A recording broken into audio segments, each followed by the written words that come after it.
할렐루야. 주 예수 그리스도 이름으로 하나님 말씀 증거하겠습니다.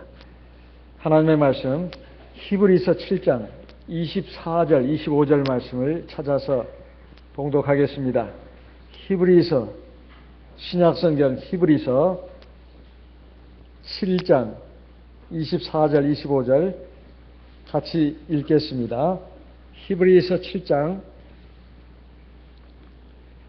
24절 25절 같이 읽겠습니다.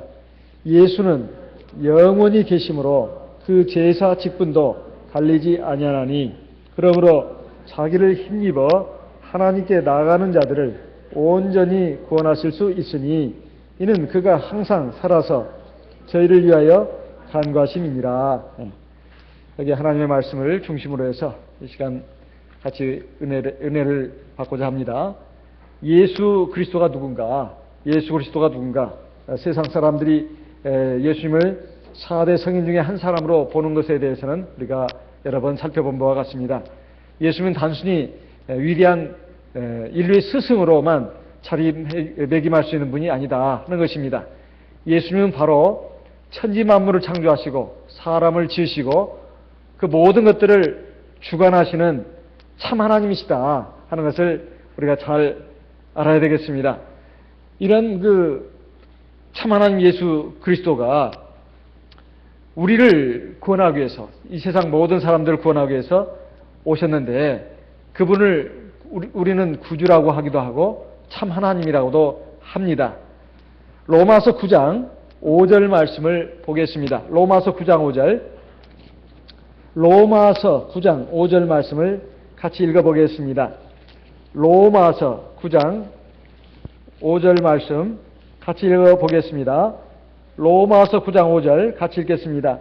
조상들도 저희 것이요 육신으로 하면 그리스도가 저희에게서 나셨으니 저는 만물 위에 계셔 세세의 찬양을 받으실 하나님이시니라. 자, 여기에 예수님에 대해서 말씀하고 있는데요. 예수님 비록 사람의 몸을 입고 이 세상에 오셨기 때문에 비록 육신적으로는 이스라엘 자손으로 오셨지만은 사실 예수 그리스도는 만물 위에 계셔 세세에 영원토록 찬양을 받으실 하나님이시다 이렇게 말씀하고 있습니다. 요한 1서 5장 20절도 보겠습니다. 신약성경 맨 마지막 책이 계시록입니다. 계시록 앞에 보시면 요한 1서가 있습니다. 요한 1서 5장 20절 말씀도 같이 읽어보겠습니다. 요한 1서 5장 20절 같이 읽겠습니다. 또 아는 것은 하나님의 아들이 이르러 우리에게 지각을 주사 우리로 참된 자를 알게 하신 것과 또한 우리가 참된 자 곧 그의 아들 예수 그리스도 안에 있는 것이니 그는 참 하나님이시오 영생이시라. 예수님에 대해서 지금 설명하고 있는 내용입니다. 예수님은 바로 참 하나님이시고 영생이시다 이렇게 말씀하고 있습니다. 이 참 하나님이시고 영생이신 하나님이 왜 우리에게 오셨는가? 바로 우리를 구원하기 위해서 오셨다는 것입니다. 우리를 구원하기 위해 오셨어요. 하나님이시지만은 우리 사람을 구원하기 위해서 사람의 육신을 입으시고 우리에게 오신 분이 바로 예수 그리스도다 하는 것입니다. 그래서 예수님이 이 세상에 오셔서 우리를 구원하시기 위해서 하신 일이 뭔가? 바로 우리 죄값을 갚으시기 위해서입니다. 우리 인간에게 있는 가장 큰 절망과 비극이라고 하는 것은 바로 죽음이 있다는 것이고 그리고 고통이 있다는 것입니다. 육체의 죽음과 육체의 고통 이것으로 인간의 비극이 끝나는 것이 아니라 죽음 뒤에 영원한 또 고통이 있다는 것입니다. 이래서 이것으로부터 구원하기 위해서는 반드시 해결해야 되는 문제가 있는데 바로 죄 문제입니다. 이 죄 문제는 하나님이 그걸 해결할 수 있는 방법을 태초에서부터 정하셨습니다. 반드시 피가 있어야 된다는 거예요. 그래서 에덴 동산에서 하나님께 범죄한 우리 인류의 시조 아담과 하와도 그저 하나님 앞에 구원받은 게 아닙니다. 바로 하나님께서 아담과 하와가 자기의 죄의 수치를 가리기 위해서 무화과나무 잎을 엮어서 만든 옷을 벗기고 하나님이 직접 대제사장이 돼가지고 짐승을 잡아서 그리고 죽여가지고 가죽을 벗겨가지고 그걸 가지고 옷을 지어서 입혔습니다. 가죽 옷을 지어 입혔다. 이것이 바로 하나님께서 인간의 죄 문제를 해결하는 방법이고 아담과 하와가 에덴 동산에서 나와가지고 이제 아들을 낳았는데 가인과 아벨입니다. 가인과 아벨이 일생 동안 한 일이 굉장히 많았겠습니다만은 가인은 하나님이 물리치시고 아벨은 받으셨다고 되어 있는데 그 근거가 뭐냐? 제사. 바로 그 문제 때문이었습니다.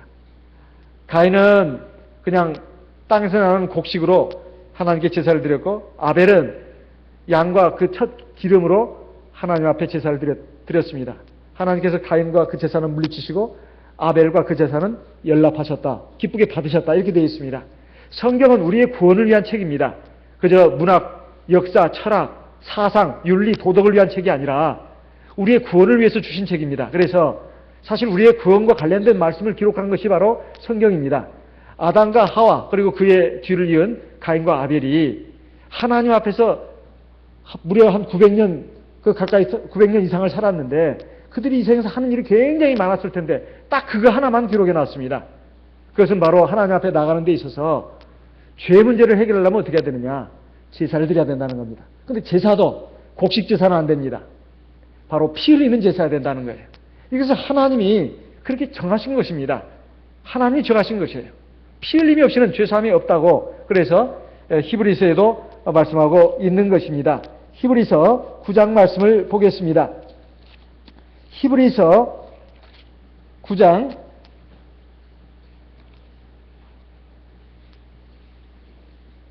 22절 같이 읽어보겠습니다. 히브리서 9장 22절 같이 읽어보겠습니다. 율법을 좇아 거의 모든 물건이 피로서 정결케 되나니 피 흘림이 없은즉 사함이 없느니라. 이건 히브리서 기자가 성령의 감동을 입고 쓴 하나님의 말씀입니다. 그러면 이게 예수님 이후에 나온 말씀이냐? 그러지 않습니다. 예수님 이전에 하나님이 그렇게 정하신 것입니다. 레위기서 17장 11절 말씀을 보겠습니다. 레위기서 창세기 출애굽기 레위 구약성경 세 번째 책 레위기 17장 11절 말씀을 같이 읽어보겠습니다. 레위기 17장 11절 같이 읽겠습니다. 육체의 생명은 피에 있음이라 내가 이 피를 너희에게 주어 단에 뿌려 너희의 생명을 위하여 속하게 하였나니 생명이 피에 있으므로 피가 죄를 속하느니라. 속한다는 말은 값을 치른다는 뜻입니다. 이거 어려운 한자어예요. 속한다. 뭐라고요? 무슨 뜻이라고요? 값을 치른다. 대속은 무슨 뜻일까요? 대속. 대신할 때자에다가 속할 속자입니다. 대신 값을 치른다는 뜻이죠. 예수님이 우리의 죄값을 대속했다. 대속했다. 그러면 대가 뭐요? 큰 대자요? 큰대. 속이 크다는 뜻인가? 대속. 그게 아닙니다. 대신해서 값을 치렀다는 뜻이에요. 아시겠죠? 참 친절하죠? 여러분 당황하지 마세요. 네. 생명이 피에 있다. 이건 하나님이 정하신 겁니다. 그래서 어떤 동물의 것도 그 피를 먹을 수가 없다 하는 거예요. 그 피는 하나님께 제사 드리는 용도로만 쓴다는 것입니다. 네. 그래서 사실 인간이 죄를 갚으려면 어떻게 해야 되느냐? 죄를 가리움받으려면 어떻게 해야 되느냐? 착한 일 많이 한다? 어림도 없다 이 말이에요. 그럼 참선을 하고 수양을 쌓으면 될까요? 어림도 없는 일입니다. 이 피를 흘려야 된다 이거예요. 하나님 앞에서. 그것도 하나님이 정하신 방법으로. 그래서 이런 그 길을 하나님이 아예 창세 때부터 미리 예정을 해놓으신 겁니다. 인간이 죄를 지을 걸 아시고 인간이 구원받을 수 있는 길도 미리 만들어놨다 이 말이에요. 이것도 예정이라고 할 수 있습니다. 그래서 예수님에 대해서 이렇게 말씀하고 있습니다. 요한복음 1장 29절 말씀을 보겠습니다. 요한복음 1장 29절 같이 읽어보겠습니다. 요한복음 1장 29절 같이 읽어보겠습니다. 이튿날 요한이 예수께서 자기에게 나오심을 보고 가로되 보라 세상 죄를 지고 가는 하나님의 어린 양이로다. 예수님에 대해서 세례 요한이 증거를 했습니다. 뭐라고 증거를 했습니까? 봐라 저분은 세상 죄를 지고 가는 하나님의 어린 양이다. 세상 죄라고 되어 있습니다. 세상은 세상 모든 사람의 죄를 말합니다. 세상 모든 사람의 죄를 대신 지고 가는 하나님의 어린 양이다. 그 양이 죄를 지고 가서 어떻게 한다는 거예요? 에? 어디 죄를 지고 가서 어디 가서 죄하고 같이 점심에서 요리해서 먹는다는 말입니까? 아니 파티를 벌인다는 말입니까? 그게 아니죠. 그 죄값을 치르는 속죄양으로서 죽는다는 뜻입니다. 요한일서 2장 1절 2절 말씀을 보겠습니다. 요한일서는 아까 말씀드린 것처럼 신약성경 뒤에서 찾으시기 빠릅니다. 요한일서 2장 1절 2절 말씀을 같이 읽어보겠습니다. 요한일서 2장 1절 2절 같이 읽겠습니다. 나의 자녀들아, 내가 이것을 너희에게 쓰면 너희로 죄를 범치 않게 하려 함이라. 만일 누가 죄를 범하면 아버지 앞에서 우리에게 대언자가 있으니 곧 의로우신 예수 그리스도시라. 2절, 저는 우리 죄를 위한 화목제물이니 우리만 위할 뿐 아니요 온 세상의 죄를 위하심이라. 자, 이것이 지난 시간 2시간에 걸쳐서 예정론에 대해서 우리가 살펴봤습니다. 하나님이 인간이 어떻게 하실 걸 다 아시고 그것을 위해서 구원의 길을 예비하셨다고 했습니다. 미리 아는 것이 첫째고 그 다음에 미리 정하는 것은 두 번째라고 했습니다. 이건 논리적인 순서라고 말씀을 드렸습니다.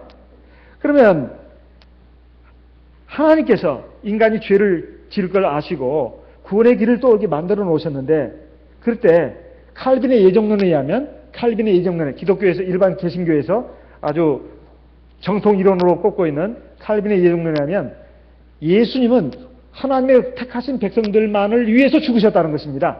이걸 제한속죄론이라고 합니다. 제한속죄론. 그러니까 예수님이 이 세상의 모든 사람들을 위해서 죽으신 것이 아니라 하나님이 구원하시기로 작정한 사람들, 택하신 백성들만을 위해서 죽으셨다는 거예요. 십자가에서 돌아가실 때 멸망받을 사람들, 하나님 택하지 않은 사람들을 위해서는 죽지 않았다는 것입니다. 하나님이 택해가지고 구원시키고 작정한 그런 사람들만을 위해서 피를 흘려 돌아가셨다는 거예요. 이게 맞는 말일까요? 틀린 말입니다. 그건 틀린 말이에요. 항상 우리가 진리냐 아니냐를 놓고 따질 때는 성경을 가지고 판단해야 합니다. 여기 보니까 2절에 다시 한번 읽겠습니다. 요한일서 2장 2절 같이 읽겠습니다. 저는 우리 죄를 위한 화목제물이니 우리만 위할 뿐 아니요 온 세상의 죄를 위하십니다. 자, 그래서 칼빈의 예정론은 그 부분에 있어서 또 틀렸다. 예수님은 온 세상의 사람들을 위해서 피를 흘려 돌아가신 것입니다. 사실 온 세상의 사람들을 구원하시려는 것이 하나님의 뜻이에요. 그래서 성경에 여기만 있는 게 아닙니다. 다 많이 있는데 한 두 구절 더 찾아보겠습니다. 디모데전서 2장 4절 같이 읽어보겠습니다. 디모데전서 2장 4절 같이 읽어보겠습니다.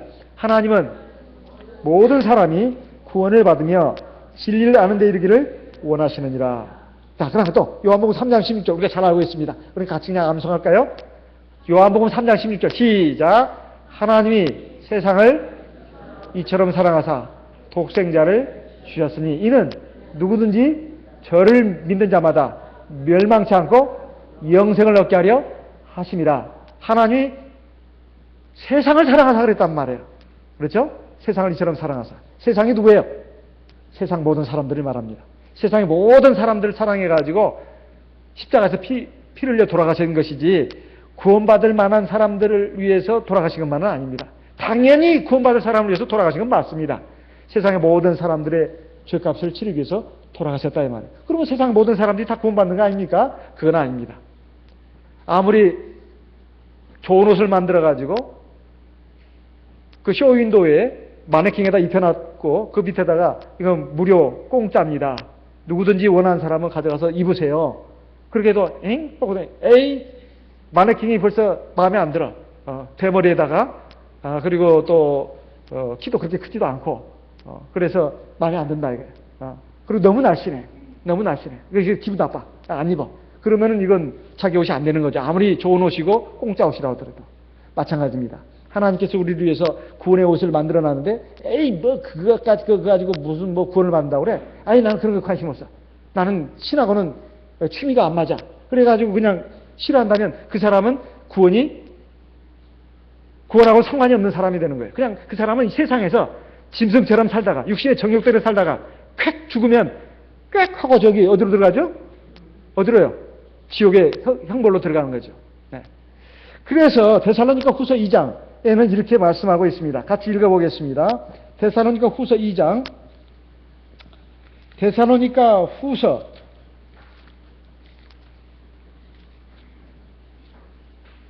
1장입니다. 1장 8절 같이 읽어보겠습니다. 데살로니가 후서 1장 8절 같이 읽겠습니다. 하나님을 모르는 자들과 우리 주 예수의 복음을 복종치 않는 자들에게 형벌을 주시리니. 자, 여기 보니까 하나님을 모르는 자들도 형벌을 받는다고 되어 있습니다. 그리고 우리 주 예수의 복음을 복종치 않는 자들에게도 형벌을 주신다고 되어 있어요. 여기서 우리는 보통 신앙이 좀 약한 사람들을, 또 인간적인 생각을 가진 사람들은 당장 반발심이 일어납니다. 아니, 하나님을 모르는 자들을 어떻게 형벌을 주느냐? 귀에도 안 주고서 말이지. 근데 분명히 말씀드렸습니다. 로마서 1장에 보면 하나님이 천지 만물을 만들고 거기에 뭘 깃들겠다고 했죠? 뭘 깃들겠다고 했습니까? 신성을 깃들겠다 했어요. 모든 만물에는 신성이 깃들었다. 그래서 하나님을 능히 발견할 수 있도록 했다. 이렇게 되어 있습니다. 그리고 주 예수의 복음을 복종치 않는 자들에게 형벌을 주신다. 이건 당연한 것입니다. 그러면 이미 사실은 이 세상 사람들은 죄인으로 태어났는데, 그 죄인으로 태어난 세상 사람들이 사실 하나님을 믿느냐 안 믿느냐, 주 예수를 믿느냐 안 믿느냐, 그리고 그 구원의 도리에 순종하느냐 안 하느냐, 여기에 따라서 그의 구원이 결정된다고 말씀드렸습니다. 만약에 믿지 않는다면 그건 확정적인 것입니다. 요한복음 3장 17절 말씀을 보겠습니다. 요한복음 3장 17절. 요한복음 3장 17절 같이 읽어보겠습니다. 18절까지 요한복음 3장 17절 18절 같이 읽어보겠습니다. 하나님이 그 아들을 세상에 보내신 것은 세상을 심판하려 하심이 아니요 저로 말미암아 세상이 구원을 받게 하려 하심이라. 18절. 저를 믿는 자는 심판을 받지 아니하는 것이요 믿지 아니하는 자는 하나님의 독생자 이름을 믿지 아니하므로 벌써 심판을 받은 것이라. 그 맨 마지막 부분. 믿지 아니하는 자는 하나님의 독생자 이름을 믿지 아니하므로 벌써 뭐라고요? 벌써 심판을 받은 것입니다. 벌써 심판을 받았다는 게 뭔 말입니까? 벌써 이미 already 이미 심판을 받았다. 무슨 뜻일까요? 세상의 모든 사람들은 이미 죄와 사망의 그늘 아래 앉아 있습니다. 이미 죽은 사람들이에요. 이미 죽은 사람들, 이미 심판받은 사람들이다 이 말이에요. 그런데 이제 하나님이 구원의 손길을 내밀었는데 싫어요. 나 싫어요. 나는 하나님 필요 없어요. 나는 그냥 이 세상이 좋아요. 세상 살기도 바쁜데, 세상 살기도 힘든데 하나님 무슨 나발 같은 소리를 하고 있냐고. 그러면서 나는 그 싫다고. 나는 그냥 이 세상이 좋고 나는 하나님 없이도 얼마든지 잘 살 수 있다고. 그러면서 그 손을 갖다 뿌리치면 뭡니까? 이미 그 사람은 심판을 받은 거다 이 말이에요. 그냥 그 죽음 상태에서 그대로 그냥 지옥으로 들어가는 것이다 이 말이에요. 이게 세상 사람들은 이미 뭐예요? 사망의 그늘 아래 앉아있는 사람들입니다. 살아있지만 살아있는 게 아니에요. 그런데 하나님이 구조선을 몰고 와가지고 막 손을 내밉니다. 제발 손 잡아라. 손만 잡으면 그 구조선을 태워줄게 하니까 물에 빠져 죽어가면서도 우리는 여기가 좋아요. 이 시궁창이 좋아요. 이 빠져가는 이 깊은 바다가 좋아요. 여기는 미꾸라지는 없고, 저기 새우도 있고, 뭐, 멸치도 있고, 뭐, 고등어, 꽁치 다 있어요. 좋아요. 여기서 헤엄도 치고, 우리는 여기서 살래요. 그러다가 꽥 죽을래요. 우리 영원히 갈래요. 이거 똑같다, 이 말이에요. 그저 내세에 대해서는 관심이 없습니다. 현세만 관심이 있다, 이게. 물질 세계에 대해서만 관심이 있고, 영적인 세계에 대해서는 관심이 없어. 그러다가 죽을 때쯤 되면 막 불안해하고, 막 초조해하고 그렇습니다. 그래서 우리가 하나님 앞에서 구원을 받았다고 하는 것은 이건 정말 하나님의 은혜입니다. 그래서 우리 하나님의 성도들은 하나님의 예정론에 대해서 너무 예민하게 생각하지 마세요. 예민하게 생각하지 마세요. 하나님은 미리 다 아시고, 그리고 우리를 미리 택하시고 정하신 거죠. 그 다음에 우리를 불러내시고 우리를 의롭다 하시고 우리를 영원롭게 하셨다. 이 5단계. 그래서 세상에 뭐 하나님 모르고 믿지 않고 가는 사람들, 그 하나님이 다 공의롭게 처리하십니다. 그걸 믿으시기 바랍니다. 그저 나의 구원, 내가 하나님 앞에 이렇게 하나님을 내가 알게 되고 믿게 되고 내가 이렇게 구원을 받을 수 있는 길로 들어왔다는 것이 얼마나 감사한가. 설령 내가 하나님의 구원의 손길을 붙잡는 것을 하나님이 아셨다 하더라도 하나도 나한테는 자랑할 게 없어요. 칼빈의 예정론에서는 그 자체를 뭐라고 합니다. 그럼 하나님이 무슨 사랑이냐? 무조건적으로 택하는 것이 하나님의 사랑이지. 천만의 말씀이에요. 하나님을 욕되게 하는 겁니다. 우리가 아무리 하나님의 구원, 하나님의 사랑, 하나님의 진리를 갖다가 우리가 받아들인다 하더라도 우리가 선함이 있습니까? 하나님 앞에 칭찬받을 일이 있냐 이 말이에요. 사실은 구원의 그 길을 만들어 놓고 그것을 우리에게 준 것이 하나님의 큰 은혜지, 우리가 그것을 공짜니까 나 받겠습니다, 그게 칭찬받을 만한 일이냐 이 말이에요. 그건 당연한 것이죠. 그래서 칼빈이 예정론을 주장해도 너무 극단적으로 주장하다 보면 사실은 하나님을 욕되게 하는 것입니다.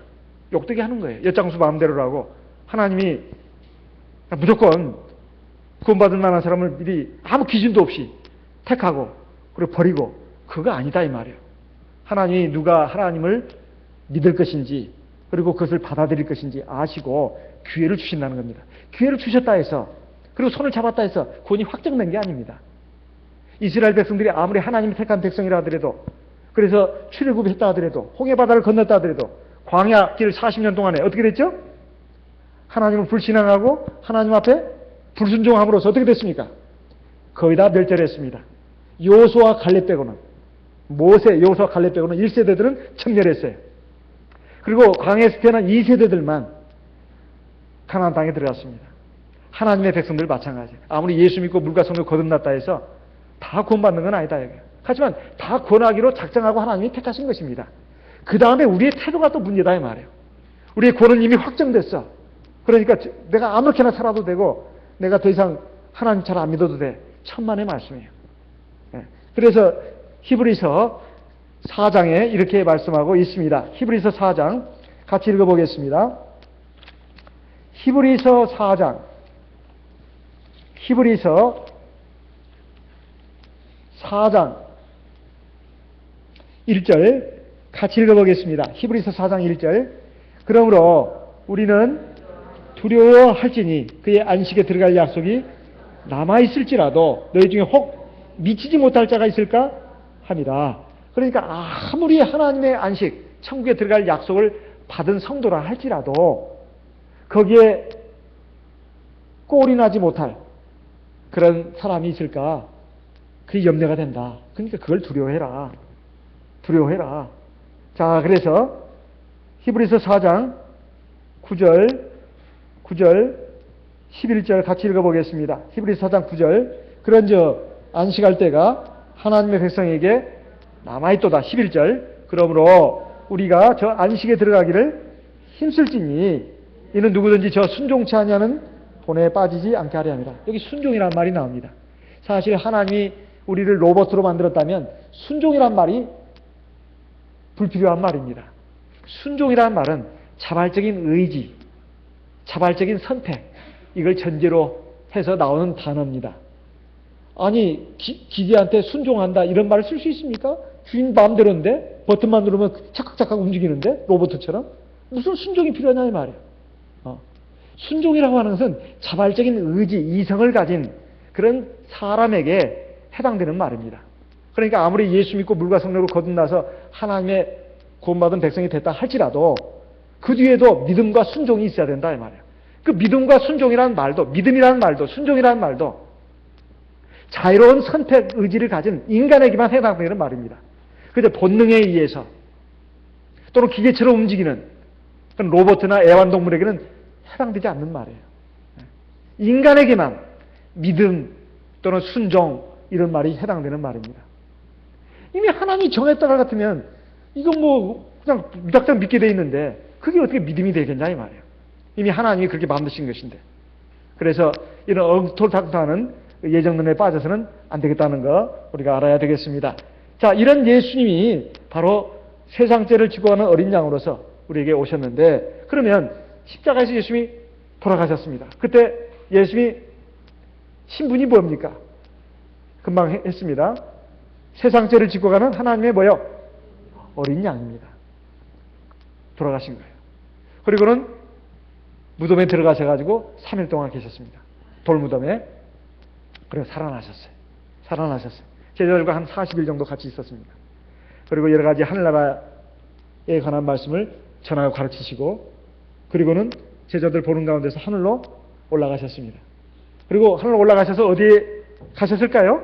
하늘로 올라가셔서, 하늘로 올라가셔서 어디 가셨을까요? 하나님 보좌 우편에 앉으셨다고 되어 있습니다. 원래 예수님이 하나님이신데 어떻게 하나님 보좌 우편에 앉는단 말입니까? 자, 마가복음 16장 한번 보겠습니다. 마가복음 16장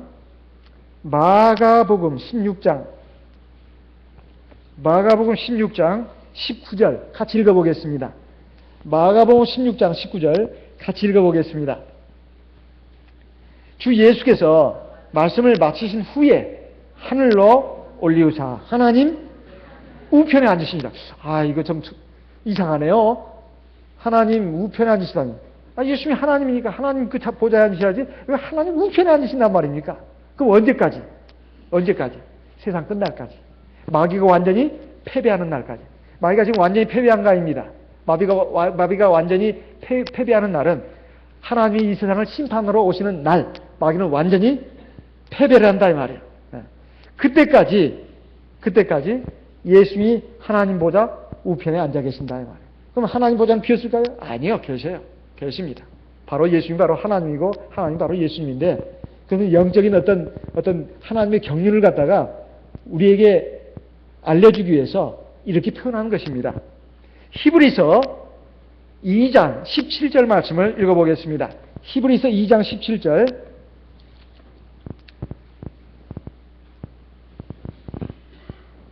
보기 전에 1장 3절을 보겠습니다. 히브리서 1장 3절 같이 읽어보겠습니다. 히브리서 1장 3절을 같이 읽겠습니다. 이는 하나님의 영광의 광채시요 그 본체의 형상이시라. 그의 능력의 말씀으로 만물을 붙드시며 죄를 정결케 하는 일을 하시고 높은 곳에 계신 위엄의 우편에 앉으셨느냐. 누구에 대해서 하신 말씀일까요? 예수님에 대해서 하신 말씀입니다. 히브리서 2장 17절 말씀을 좀 큰 소리로 한번 읽어볼까요? 히브리서 2장 17절, 히브리서 2장 17절 말씀을 같이 읽어보겠습니다. 그러므로 제가 범사의 형제들과 같이 되심이 마땅하도다. 이는 하나님의 일에 자비하고 충성된 대제사장이 되어 백성의 죄를 구속하려 하십니다. 여기 대제사장이 되어 누구의 죄를 구속한다고요? 누구의 죄요? 백성의 죄. 자, 대제사장 그러니까 생각나는 게 있네요. 예수님이 오시기 전에는 무슨 시대라고 합니까? 예수님이 오시기 전에 시대를 구자로 시작하는데 구약시대. 그렇죠. 오늘 냉장고에 가서 시원한 거 많이 잡수세요. 상입니다. 예수님이 이전의 시대는 구약시대라고 합니다. 자, 구약시대에 대제사장이 있었습니다. 대제사장이 누구의 죄를 위해서 제사를 드리는 사람이었을까요? 세상 모든 사람들 아니면 하나님 택한 이스라엘 백성들? 이스라엘 백성. 맞았네요. 이제 오늘 저녁 때 맛있는 거 해잡수세요. 두 번째 상입니다. 하나님의 대제사장은 이스라엘 백성들, 하나님의 백성들의 죄를 위해서 제사 드리는 사람들이지 세상 사람의 죄를 위해서 제사 드리는 사람이 아니에요. 이걸 우리가 분명히 알아야 합니다. 여기서 보면 예수님이 대제사장이 돼가지고 누구의 죄를 구속하신다고요? 백성의 죄. 근데 예수님은 원래 십자가에서 누굴 위해 죽었습니까? 누굴 위해 죽었어요? 하나님이 택한 백성들 뿐만 아니라 세상 모든 사람을 위해서. 십자가에서 달려 죽으실 때는 세상 죄를 지고 가는 하나님의 어린 양으로서 죽으신 것이고, 그 다음에 무덤 속에 들어가셔가지고 3일 만에 부활하셔서 하늘로 휘 올라가셔가지고 하나님 보좌 우편에 앉으셔가지고는 뭐가 되셨다고요? 대제사장이 됐다. 누구의 죄를 구속하기 위해서? 백성의 죄를 구속하기 위해서. 백성은 하나님의 백성의 죄를 말합니다. 우리가 예수 믿고 물과 성령을 거듭났습니다. 그러면 하나님 백성이 됩니다. 그러면 죄 안 짓습니까? 죄 안 져요? 죄요? 짓습니다. 이스라엘 백성들이 할례 받았어요. 그리고 홍해바다를 건넜습니다. 이것은 바로 세례 받은 것과 같다고 성경에 기록되어 있습니다. 골로새서라든가 또는 고린도전서 10장에 보면 그렇게 기록되어 있어요. 그런데 그렇게 해가지고 그들이 이제 광야 생활하면서 하나님이 성막을 지으라고 말씀하고 있습니다. 내가 거기에서 너희를 만나겠다 이렇게 말씀했습니다. 자, 이스라엘의 성막은 이동식 성전입니다. 이동식 성전. 거기서 하는 일이 뭘까요? 바로 하나님의 백성, 이스라엘 백성들의 죄를 구속하는 일을 하는 겁니다. 구속. 그러니까 이스라엘 백성들의 죄를 사해 주시고 구원을 베풀어 주시는 일을 하는 것이 바로 구속이라고 한다, 이런 말씀이에요. 대제사장에 대해서 백성의 죄를 구속하라 하십니다. 우리도 마찬가지입니다. 우리 하나님의 백성들도 비록 예수 믿고 세례받고 성령을 받았다 하더라도 죄를 진다 이 말이에요. 마음과 생각으로, 입술과 혀로, 눈으로, 손과 발로 다 죄를 진다 이 말입니다. 그 죄를 어떻게 해결해야 되냐 이 말이에요. 어떤 사람은 말하기를 세종례를 받으면 된다, 이렇게 말하는 분이 있습니다. 천만의 말씀입니다. 세종례하고는 그 관계가 없어요. 그럼 어떻게 우리가 이 죄사함을 받아야 되겠냐 이 말이에요. 구약시대에는 그 양들이, 소들이 무수히 죽어갔습니다. 그런데 예수님은 바로 그 모든 구약의 동물들과는 비교도 할 수 없을 만큼 완전한 제물이었어요. 그래서 구약시대 제사는 날마다, 그리고 매년 한 차례씩 혹은 수시로 그 백성들의 자기의 죄를 위해서 그 희생 제물을 잡아다가 하나님 앞에 속죄 제사를 드려야 했습니다. 그런데 신약 시대에는 예수님이 십자가에서 단번에 제사를 드려가지고 우리는 더 이상 구약 시대처럼 동물을 잡아다가 또 제사 드리고 그럴 필요가 없어요. 이걸 또 신약 시대로 바꿔서 말한다면 예수님이 십자가에서 한번 죽으셨으니까 그래서 우리는 세례 받으면 그것이 우리에게 죄사함의 흐르기 임합니다. 그러면 세례 또 받고 또 받고 또 받고, 세례 아니면 이제 그냥 세종례라도 받고 또 세종례라도 받고, 이걸까요? 아닙니다. 그 세례가 바로 완전한 세례다 이 말이에요. 그럼 어떻게 해서 완전한 세례가 될까요? 우리가 예수 믿고 세례 받았다 하더라도 사실 우리는 죄를 지을 수밖에 없습니다. 우리가 하나님이 아니니까. 우리 육신이 약하고 믿음이 부족하고 불완전하니까 하나님 앞에서 죄를 지을 수밖에 없습니다. 그러면 이 죄를 어떻게 해결해야 되냐 이 말이에요. 죄를 해결하려면 구약시대처럼 성전이 있어야 되고 대제사장이 있어야 되고 또 속죄제물의 피가 있어야 합니다. 그리고 또 하나, 지성소 안에 언약궤가 있어야 돼요. 성전에 어떤 구조가 있어야 합니다. 구약시대는 이런 구조였어요. 성전 안에 성소와 지성소가 있습니다. 그 지성소는 1년에 한 차례씩 대제사장만이 들어갑니다. 모세가 아니라 그 모세의 형 아론의 계율을 따라서 그 후손들이 다 대제사장의 그런 계율들이었어요. 그런데 그 사람들이 계속 죽었습니다. 때가 되면 자기 일생을 마치고 결국 죽었다 이 말이에요. 그 대제사장이 구약시대에는 이렇게 먼저 자기 죄를 위해서 제사를 먼저 드립니다. 그리고 그 다음에 온 백성의 죄를 위해서 제사를 드려요. 왜냐하면 그 대제사장은 죄를 가진 인간이었기 때문에. 그런데 신약시대의 대제사장은 그럴 필요가 없어요. 왜냐하면 하나님이니까. 그래서 완전한 대제사장입니다. 그리고 대제사장이 우리에게 성령으로 들어와 계시는 것입니다. 우리에게 성령으로 들어와 계시는 거예요. 그래서 우리 안에 성령을 받으면 대제사장이 우리 안에 계시는 것 같습니다. 성령을 모시는 성도의 몸은 바로 성전이라고 되어 있는데 그 말씀이 어디 있을까요? 고린도전서 3장에 있습니다. 같이 읽어보겠습니다. 고린도전서 3장. 고린도전서 3장. 고린도전서 3장 16절 같이 읽어보겠습니다. 고린도전서 3장 16절 같이 읽어보겠습니다. 너희가 하나님의 성전인 것과 하나님의 성령이 너희 안에 거하시는 것을 알지 못하느냐. 우리가 하나님의 성전인 이유는 다른 데 있는 게 아닙니다. 바로 하나님의 성령이 우리 안에 있기 때문에 우리가 성전이 되는 거예요. 성전에서 하는 가장 중요한 일이 뭔지 아십니까? 바로 하나님 앞에 제사 드리는 거예요. 성전에서 하는 가장 핵심적인 일은 물론 하나님을 만나는 일입니다. 그런데 출애굽기에서도 분명히 말씀하고 있다시피 나를 위해서 성소를 지어라. 그곳이 바로 내가 내 백성과 만나는 장소다. 이렇게 되어 있습니다. 오늘날도 마찬가지입니다. 우리가 하나님을 정말로 만나려면 우리 몸이 성전이 되어야 합니다. 성전이 되려면 예수의 보혈로 세례를 받아서 우리가 하나님께 속한 백성이 되어야 합니다. 그런 다음에 성령을 받아야 돼요. 그럼 성전이 되는 거예요. 성전은 거룩한 곳이라고 했습니다. 그리고 거기는 대제사장이 있다 이 말이에요.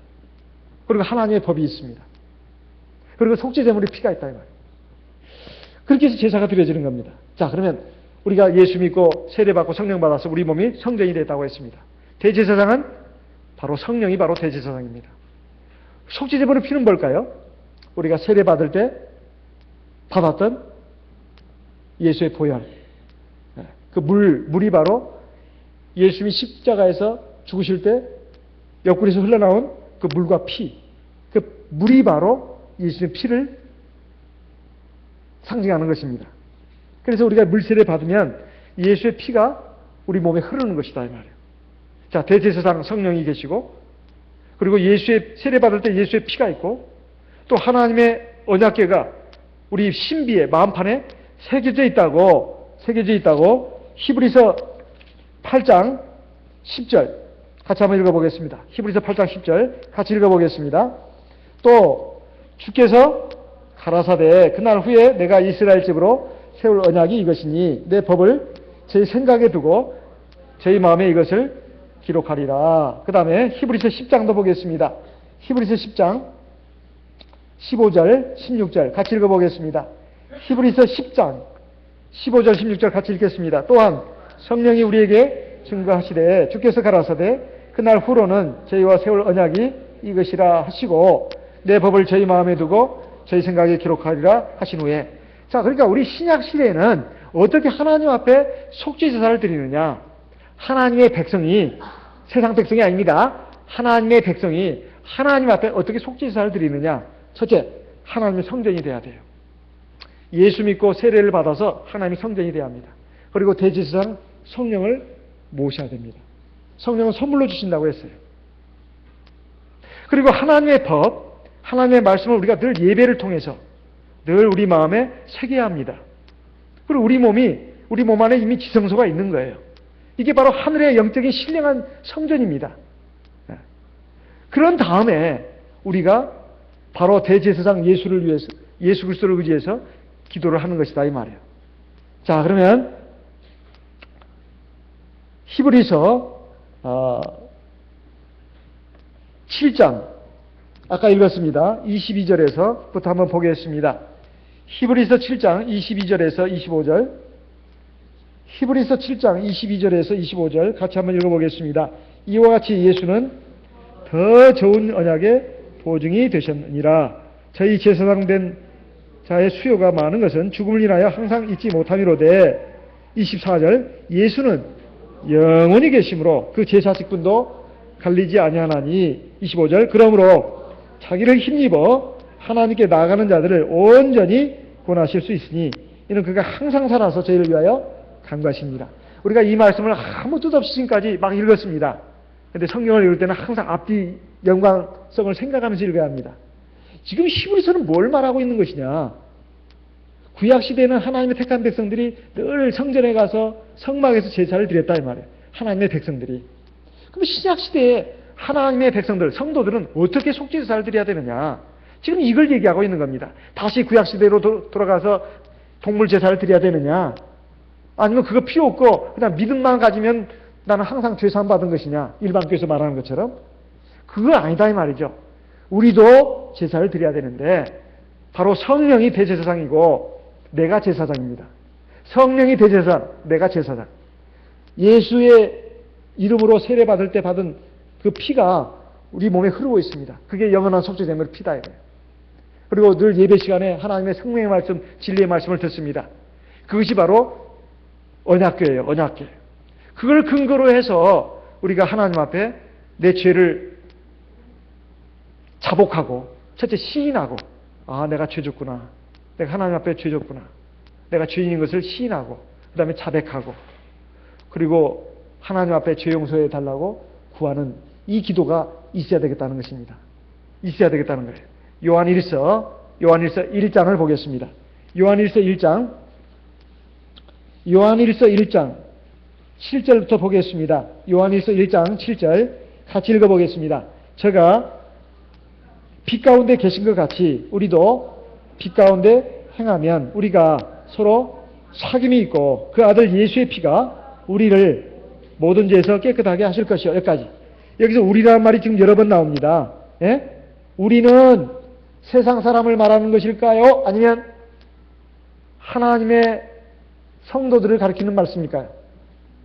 여기서 우리는 누구일까요? 아직 하나님 믿지 않는 세상 사람을 말할까요? 예수 믿고 세례받은 성도를 가리키는 걸까요? 세례받은 성도들을 가리키는 것입니다. 근데 성도들도 죄를 진다는 거예요. 근데 죄를 해결하려면 어떻게 해야 되느냐? 첫째, 빛 가운데 있어야 된다. 이것은 신앙생활을 잘 하는 걸 말합니다. 참 하나님 믿는 신앙생활을 잘 하는 가운데서 그 다음에 우리가 죄 용서 받을 수 있는데 그 아들 예수의 피가 우리를 모든 죄에서 깨끗게 하신다고 되어 있어요. 예수 피가. 그러면 믿음 생활만 잘하면 죄상 받는다는 말일까요? 그건 대천죄를 말하는 것이고 구체적으로는 뭘까요? 8절 이하에 있습니다. 같이 읽어보겠습니다. 만일 우리가 죄 없다 하면 스스로 속이고 또 진리가 우리 속에 있지 아니할 것이요. 우리가 누구라고요? 성도요, 성도. 우리가 나는 죄에 안 졌는데요. 나는 의로운 사람이에요. 이거 거짓말하는 사람입니다. 항상 하나님 앞에서 내가 죄 졌다는 것을 인정해야 된다.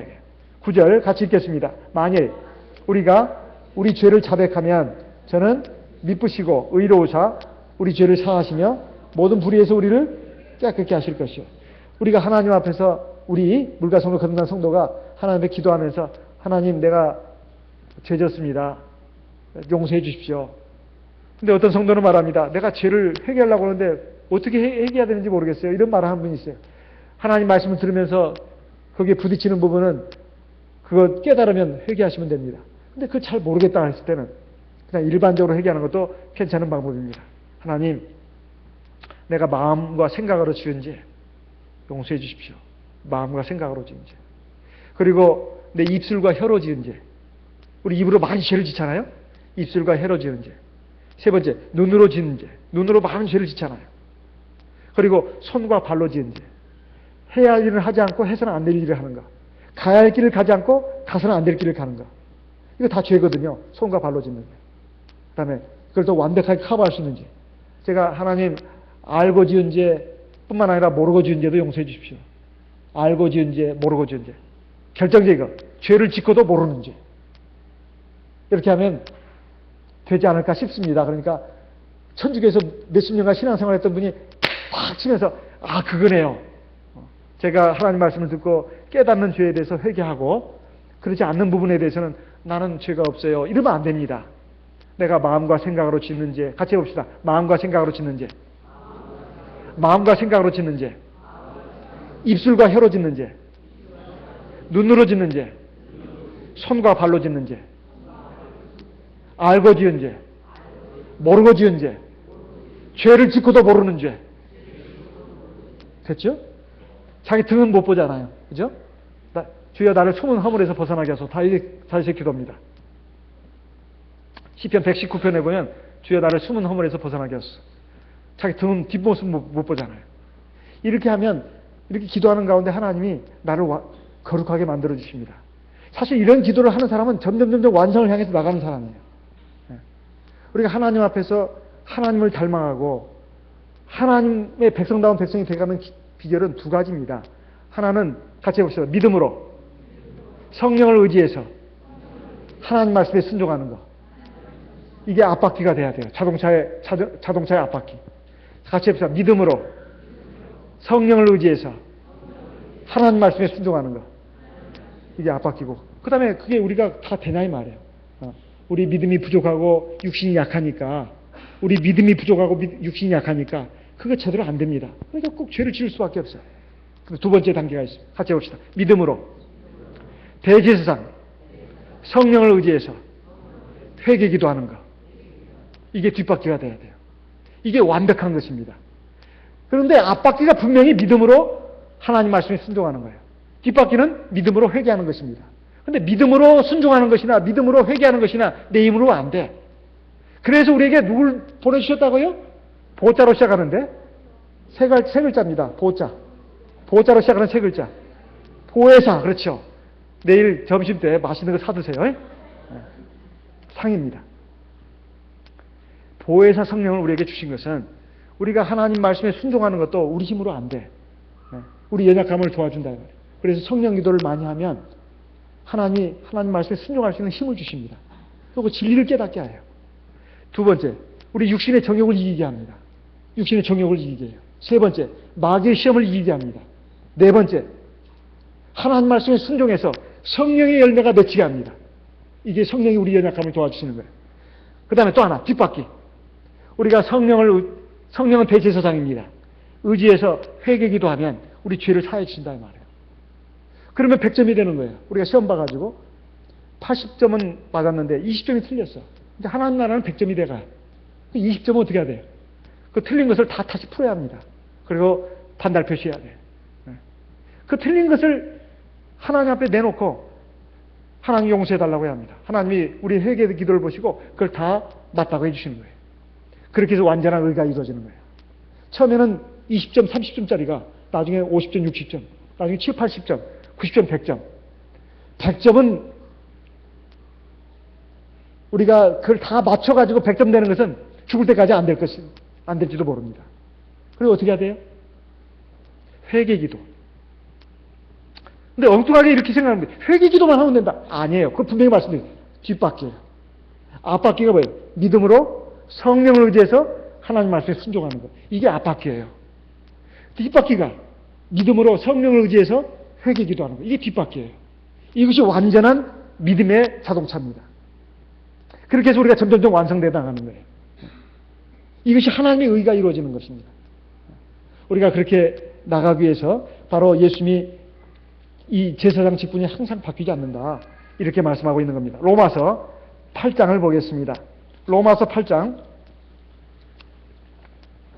로마서 8장.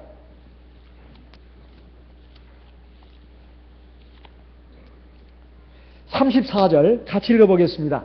로마서 8장 34절 같이 읽겠습니다. 누가 정죄하리요? 죽으실 뿐 아니라 다시 살아나신 이는 그리스도 예수시니 그는 하나님 우편에 계신 자요. 우리를 위하여 간과하신 자이다. 하나님 우편이라는 말이 나오는데 법정에 가보면 재판장의 자리가 정중앙에 있습니다. 그리고 재판장을 중심으로 해서 오른편에 변호사석이 있어요. 변호인석이. 왼편에 검사석이 있습니다. 재판장을 보고 맞은편에 죄인, 피고인이 피의자가 서 있습니다. 앉아있다는 거예요. 이 재판장의 구조예요. 재판장을 중심으로 해서 재판장 오른편에 변호인석이다 이 말이에요. 그 변호자가 누구냐? 예수 그리스도다 이 말입니다. 하나님의 심판자고 예수님이 우리의 변호인이다 이 말이에요. 그것이 언제까지? 세상 끝날까지. 개인적으로는 그 사람의 육신의 생명이 끝나는 날까지. 그렇게 해서 우리가 점점 거룩함이 이루어져 가는 것입니다. 우리가 하나님 말씀에 순종하는 것뿐만 아니라 회개 기도도 해야 자꾸 완성이 돼 나가는 거예요. 이것을 모르고 하나님 말씀을 다 지켜야만 하나님 나라에 들어간다. 원칙적으로는 그게 맞습니다. 그런데 그게 우리가 다 될 수가 있는 게 아닙니다. 그래서 우리가 회개 기도가 필요한 것이고 그것이 바로 신약시대의 속죄제사예요. 신약시대의 속죄제사는 성도의 몸 안에서 이루어지는 것입니다. 이것이 있어야 되는 것이에요.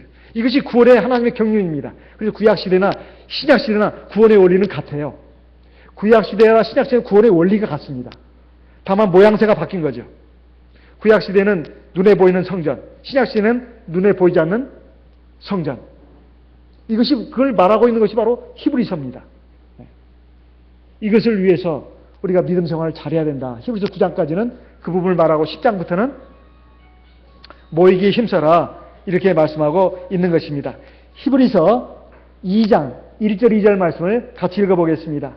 히브리서 2장 1절 2절 같이 읽겠습니다.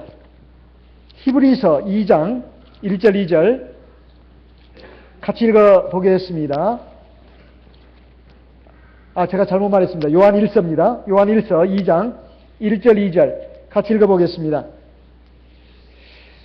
요한 1서 2장 1절 읽겠습니다. 나의 자녀들아 내가 이것을 너희에게 쓰면 너희로 죄를 범치 않게 하려 함이라. 만일 누가 죄를 범하면 아버지 앞에서 우리에게 대언자가 있으니 곧 의로우신 예수 그리스도시다. 여기 대언자는 원어 성경에 보면 보혜사로 되어 있습니다. 보혜사, 파라클레토스. 보혜사, 성령을 가리키는 별명입니다. 보혜사라는 말의 뜻은 몇 가지가 있는데 저번에도 말씀드렸습니다. 같이 해봅시다. 조력자, 그 다음에 변호자, 또 있어요. 중보자, 중보자, 그 다음 중재자, 중재자, 그 다음에 협조자, 협조자. 그런데 이렇게 뜻이 여러 가지가 있는데 사실 딱 요약하면 두 가지예요. 뭔지 아십니까? 조력자, 그리고 변호자. 왜냐하면 아까 중보자, 중재자라는 말의 뜻은 사실 변호자라는 뜻입니다. 그리고 아까 협조자라는 말은 조력자라는 뜻이에요. 이것은 원어 성경에 보면, 또 원어 사전에 보면 그렇게 뜻이 나와 있는데 그걸 딱 두 가지로 딱 요약하면 조력자, 그리고 변호자예요. 변호자는 다른 말로 중보자입니다. 성령이 우리를 위해서 중보기도를 해주는 거예요. 중보기도가 뭐냐? 중보라는 말이 원래 두 쌍방 당사자가 사이가 굉장히 안 좋아요. 그걸 화해시키는 자예요. 조정하는 자를 중보자라고 합니다. 하나님과 죄인, 인간을 조정하고 중보해주는 분은 예수 그리스도밖에 없어요. 디모데전서 2장 5절에 나와 있습니다. 디모데전서 2장 5절에 하나님과 우리 사이의 중보는 한 분밖에 없다고. 예수님. 예수님이 바로 하나님과 우리 사이의 중보자십니다. 그걸 다른 말로 하면 변호자예요. 그래서 우리 성도들이 가끔 우리가 중보기도 한다. 그 써서는 안 되는 말입니다. 그 일반 천주교에서 쓴 말이에요. 천주교에서는 신부님들이 바로 하나님의 대리자라 해가지고 자기들 중보기도를 해준다는 거예요. 심지어 마리아도 중보기도자입니다. 마리아도. 신부님, 마리아, 그 다음에 믿음으로 살다가 성인이 된 사람들 하늘에서 중보기도를 해준대요. 그래서 일반 개신교에서 일부가 그걸 갖다 썼습니다. 일반 교수도 난리가 났어요. 그거 쓰면 안 된다고. 왜 천주교에서 쓰는 잘못된 이론을 천주교에서도 말합니다. 일반교 웃긴다고. 우리 신부들만 구약의 대제사장 같은 그런 입장이 있다는 거예요. 자기들이 구약의 대제사장이라는 겁니다. 구약 시대에는 대제사장을 통해서만 죄용서함 받을 수 있었어요. 그러나 신약 시대는 달라요. 직접 하나님과 통할 수 있게 됐습니다. 내 안에 성령 대제사장이 있으니까. 오늘날도 우리가 누구를 위해서 중보기도 해준다는 말은 누구의 죄를 위해서 사함받게 해주겠다는 말하고 똑같은 말입니다. 그런데 그 뜻은, 그 말을 하는 사람의 뜻은 이런 생각입니다. 내가 누구를 위해서 기도해 준다고. 그럼 그렇게 말하면 되는 겁니다. 내가 우리 누구를 위해서 기도해 줍시다. 그렇게 말하면 되는 것이지 누구를 위한 중보기도 합시다. 그건 성경을 왜곡한 말이다 이 말이에요.